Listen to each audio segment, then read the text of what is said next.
सुखदेव कहने लगे राजा परीक्षित प्रहलाद कहते हैं पिताजी अभी मैं बार बार कह रहा हूँ मान जाओ। हिरण्यकश्यप बोला हरि नालायक अब मैं तुझे नहीं छोड़ूंगा। बोली गोविंद भगवान की जय।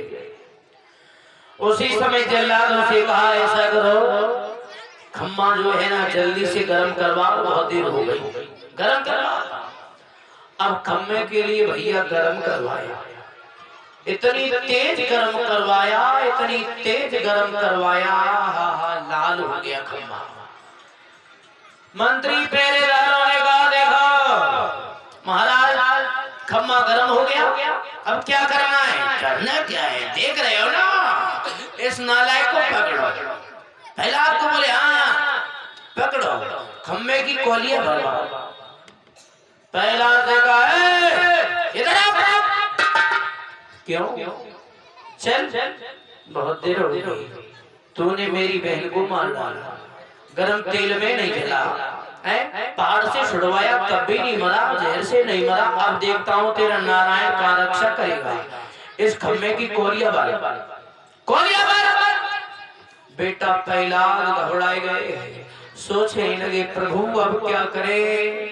उसी समय बेटा प्रहलाद ने क्या देखा, प्रभु ने रक्षा करी, एक छोटी सी चींटी का रूप बना के उस खम्मे पे रेंगने लगे। बोली गोविंद भगवान की जय। बेटा प्रहलाद की नजर पड़ी, बोले बारी बारे प्रभु इतने तत्ते यानी खम्मे पर और लाल खम्मे पर चींटी ना जल रही तो हम जल सकते हैं? नहीं जल सकते। बोली गोविंद भगवान की।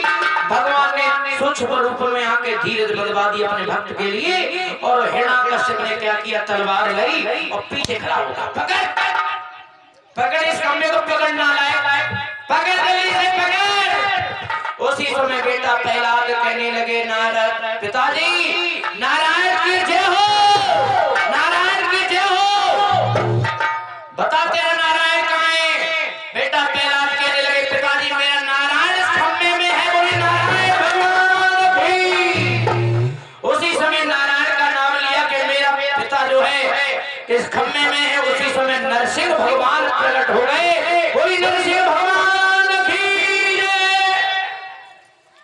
नरसिंह भगवान प्रकट हो गए, और जब नरसिंह भगवान प्रकट हुए भाई समय मेरे भैया उस नालायक हिरण्यकश्यप के लिए इस तरीके से रख लिया, ऐसे करके जय हो लिया भैया चाय पानी।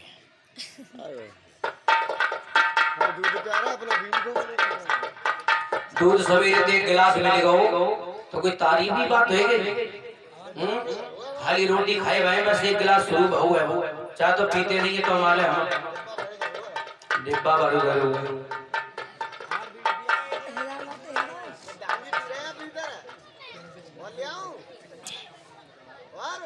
नहीं देर वाली थोड़ी देर बाद। बोली गोविंद भगवान की, बोली राजबिहारी भगवान की।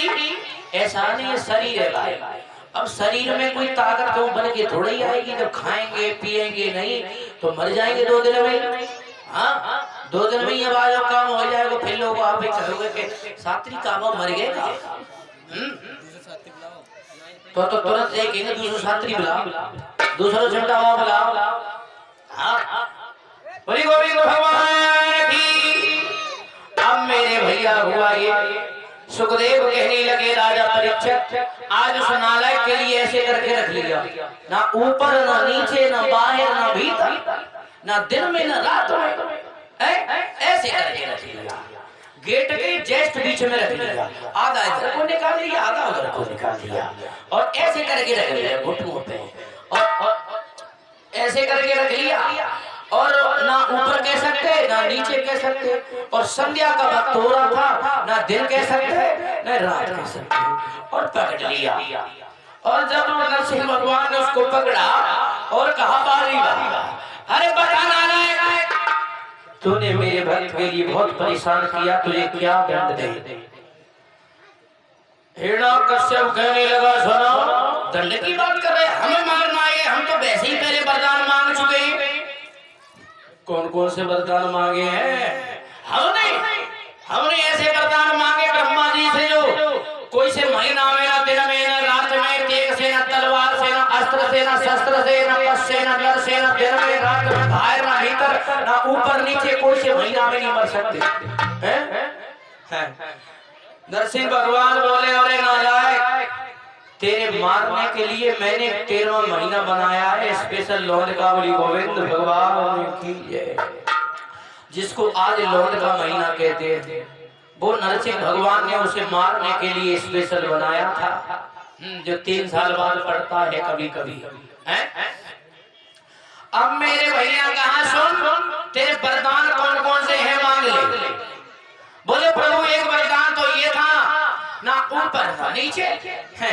भगवान बोले, सुन, तू एक बात बता, कहाँ रखा है, नीचे या ऊपर?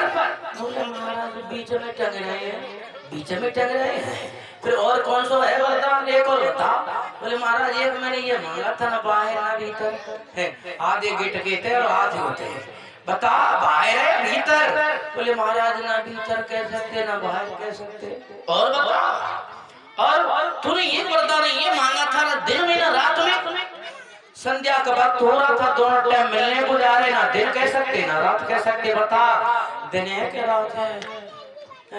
ना दिन कह सकते ना रात कह सकते, अब तो सब वरदान पूरे हुए तो जा रहे। अरे और बताओ, मरे क्यों जा रहे, और बताओ।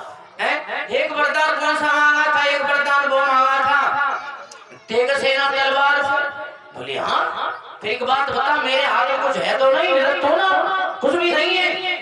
उसी समय मेरे भैया भगवान नरसिंह के बड़े बड़े नाखून थे, आधा शरीर सिंह का और आधा मनुष्य की तरह था। बोली गोविंद भगवान की जय। अब कहा, सुन, और कुछ मांगना है? मांगा था तूने? बोले हाँ। बोले 12 महीने में से कोई से महीने में नहीं मरे। बोले बता कौन सा महीना है? बोले महाराज जी तो महीना मालूम ही नहीं पड़ रहा। बोले सुन, ये 13वां महीना मैंने तेरे लिए बनाया है। बोली गोविंद भगवान की जय। और सुन, ना मैं नर हूँ और ना पशु। तूने ये वरदान ये मांगा था, ना नर से मरो ना पशु से मरो, मैं नर हूँ या पशु? अब यहाँ कस के तुम महाराज ना तो नर कह सकते ना पशु कह सकते, फिर बता और चाहिए ना वकील का है? बोले नहीं नहीं महाराज, अब नहीं, बस अब नहीं, हो गया नाश्ता। उसी समय मेरे भैया भगवान नरसिंह ने बड़े बड़े नाखून थे, ऐसे करके दुष्ट के लिए ऐसे करके चीर डाला। बोली नरसिंह भगवान की, बोली भगवान की, छोकर वाले बाबा की, समाधि बाबा की, बालाजी महाराज की। अब उसके लिए चीर डाला, और जब चीर डाला तो नरसिंह भगवान अपना रूप बनाए हुए उसे चाटने लगे, क्योंकि आधा शरीर था, सिंह की तरह चाटने लगे। उसी समय अपने पिताजी को मरते हुए देखा। किसने? प्रहलाद ने। आ गए पास में नरसिंह भगवान के, कहते हैं प्रभु मेरे पिताजी की मृत्यु कर दो। और ये हकीकत बात है, अपना अपना ही होता है, चाहे कितना भी दुश्मन होता है।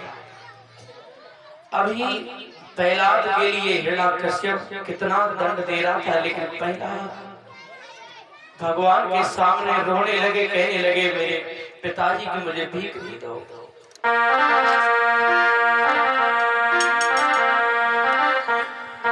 भरी गवाखिन में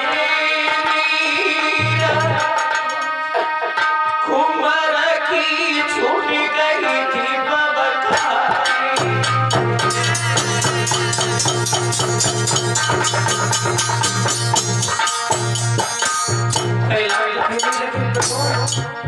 मेरे पिताजी को छोड़ दो, मैं भी छोड़ दो ना।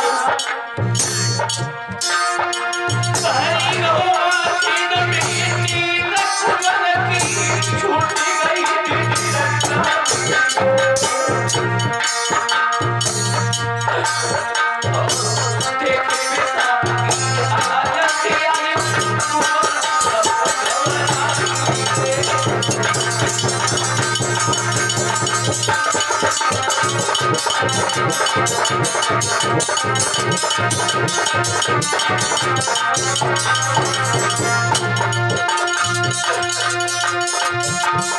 होली है बलवान राजा, मैं कैसे जाऊं गीता से।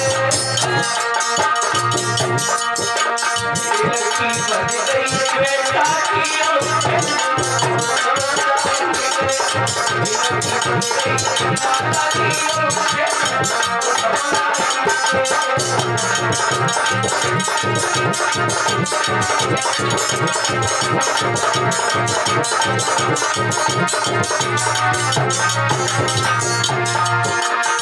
भैया होनी है बलवान, मुझे पे चक्कर उठाई है। भैया होनी है बलवान, मुझे पे चक्कर उठाई है।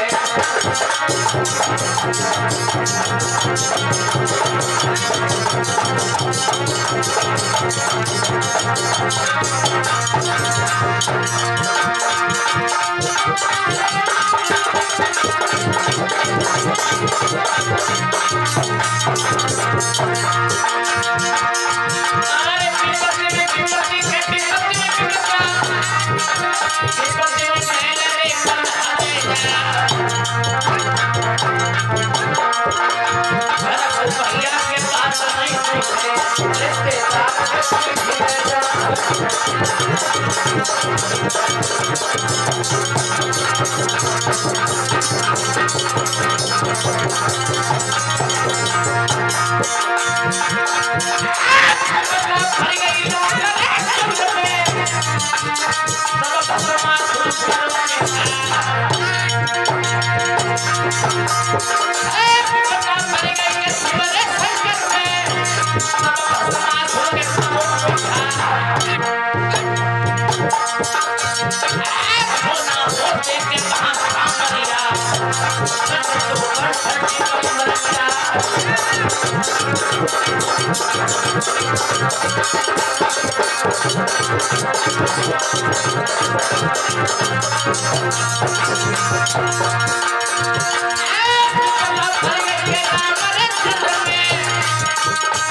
भैया होनी है बलवान, मुझे पे चक्कर उठाई है।